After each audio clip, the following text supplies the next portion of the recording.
یا اللہ آج اور آنے والے ہر دن کو ہمارے حق میں بہتر کر دے، ہمارے دل نیکی اور اچائی کی طرف موڑ دے اور ہم سب کے گناہوں کو معاف فرما دے، آمین ثم آمین۔ اللہ آپ کو سلامت رکھے۔ وہ اللہ جو رات کو دن بنانے پر قادر ہے، وہ تیری تکلیف کو بھی آسانی میں بدل سکتا ہے، تو مانگ کر تو دیکھو۔ یا رب العالمین ہمیں قبر کے عذاب سے بچا لینا، آمین۔ لفظ انسان کے غلام ہوتے ہیں، مگر صرف بولنے سے پہلے تک بولنے کے بعد انسان اپنے الفاظ کا غلام بن جاتا ہے۔ مومن کے لیے ہر وہ دن عید گاہ ہے جس میں وہ گناہ نہ کرے۔ کبھی کبھی نیک کام کر لینا کوئی بڑی بات نہیں، بلکہ نیک کاموں پر قائم رہنا بڑی بات ہے۔ غصہ ماچس کی تیلی ہے جو دوسروں کو جلانے سے پہلے خود جلتی ہے۔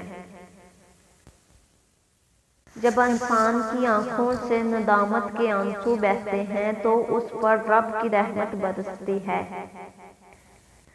سب سے بڑی نعمت مغفرت، اے اللہ ہم سب کو معاف فرما دے، آمین۔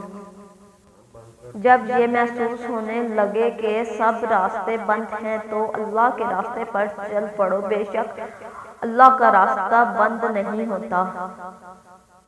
اگر تم سے کوئی کچھ مانگے تو ہنس کے دے دیا کرو اور شکر ادا کرو، اللہ نے تمہیں دینے والا پیدا کیا، مانگنے والا نہیں۔ یا اللہ میری ہر صبح کا آغاز میری محنت تیری رحمت، میری حرکت تیری برکت، میرا سفر تیری حفاظت اور ہر شام کا اختتام میری توبہ تیری قبولیت پر ہو، آمین۔ دو ہی چیزیں ایسی ہیں جس میں کسی کا کچھ نہیں جاتا، ایک مسکراہٹ اور دوسری دعا، ہمیشہ بانٹتے رہیں۔ مت کرنا کبھی غرور اپنے آپ پر، اے انسان رب نے تیرے جیسے نہ جانے کتنے مٹی سے بنا کر مٹی میں ملا دیے۔ یاد باری تعالیٰ ہے کہ جس دن ہماری طرف سے سب سے بڑی پکڑ ہوگی اس دن ہم مجرموں سے پورا انتقام لیں گے۔ بے شک وہ لوگ جو مسلمانوں میں بے حیائی پھیلانا چاہتے ہیں ان کے لیے دنیا اور آخرت میں دردناک عذاب ہے۔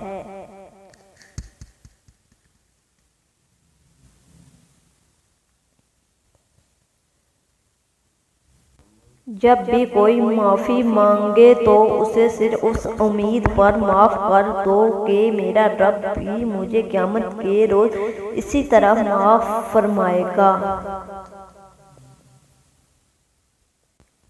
بڑا انسان وہ ہے جس کے سامنے کوئی اپنے آپ کو چھوٹا نہ سمجھے۔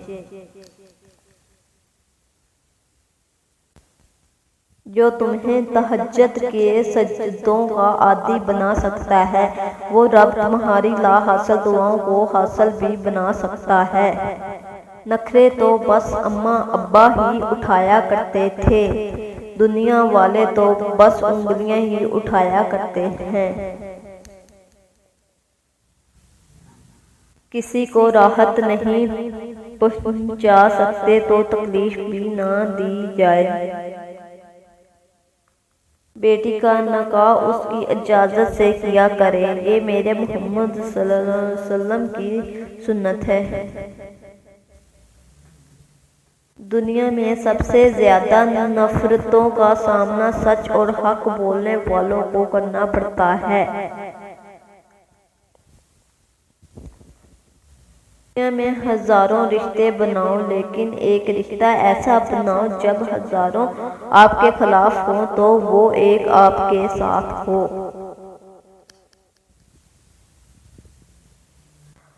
کامل مومن وہ ہے جو خوش اخلاق ہو اور گھر والوں سے نرم سلوک کرنے والا ہو۔ توبہ کرتے رہا کرو، زندگی کب ختم ہو جائے کوئی نہیں جانتا۔ بڑا انسان وہ ہے جس کے سامنے کوئی اپنے آپ کو چھوٹا نہ سمجھے۔ زندگی کو سادہ مگر خیالات کو بلند رکھو۔ جب عقل پختہ ہو جاتی ہے تو باتیں کم ہو جاتی ہیں۔ بیکاری میں انسان کو عشق بازی یاد آ جاتی ہے، کم آدھا بڑھاپا ہے۔ جتنا تم میں صبر ہوگا اتنا تمہاری دعا میں اثر ہوگا۔ جب تم بغیر کسی وجہ کے خوشی محسوس کرو تو یقین کر لو کہ کوئی نہ کوئی کہیں نہ کہیں آپ کے لیے دعا کر رہا ہے۔ دنیا کا سب سے خوبصورت پودا محبت کا ہوتا ہے، جو زمین میں نہیں بلکہ دلوں میں اگتا ہے۔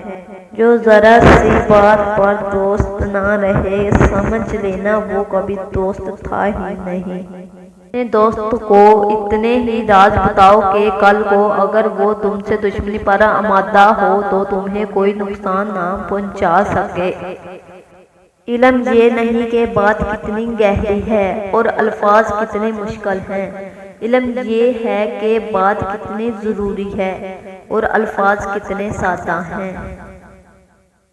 کبھی بھی لوگوں کی باتوں سے پریشان نہ ہونا، کیونکہ آپ نے اپنا حساب رب کو دینا ہے، ان لوگوں کو نہیں۔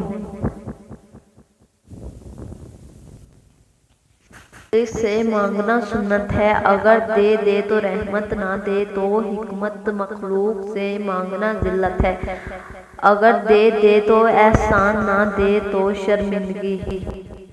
دو عادتیں ایماندار آدمی میں جمع نہیں ہو سکتی، ایک کنجوسی دوسرا بد اخلاقی۔ خوبصورت بات کرنے والا سب سے زیادہ خوبصورت ہے۔ کچھ لوگ اپنی اکڑ کی وجہ سے قیمتی رشتے کھو دیتے ہیں اور کچھ لوگ رشتے بچاتے بچاتے اپنی قدر ہی کھو دیتے ہیں۔ لوگ کہتے ہیں پہلے سنبھل جاؤ پھر نکاح کرنا، لیکن میرا اللہ کہتا ہے تم نکاح کرو، تمہیں سنبھالنے کی ذمہ داری میری ہے۔